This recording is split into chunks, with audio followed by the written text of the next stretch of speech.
Welcome. Today, I'm going to show you how to hide content from your location on the X app, making sure your feed only shows what you want to see, no matter where you are.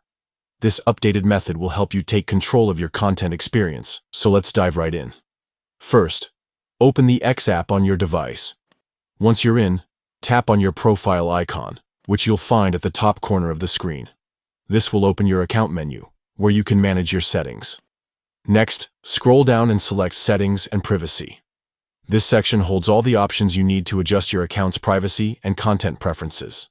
From there, tap on Privacy and Safety. This is where you control who sees what and how content is shown on your feed. Now, look for the option labeled Content You See and tap it. This lets you customize the type of posts and updates that appear in your timeline. After that, tap on Explore Settings. Here, you'll find the controls for content visibility based on your location. Finally, you'll see a toggle for Show Content in this location. To hide location-based content, just switch this off. That's it. Once toggled off, X will no longer prioritize content based on where you are physically located.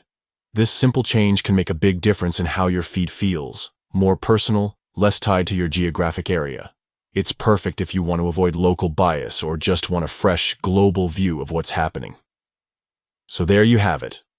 With these steps, you've successfully hidden location-specific content on X, giving you more control and privacy over your social media experience. Thanks for watching.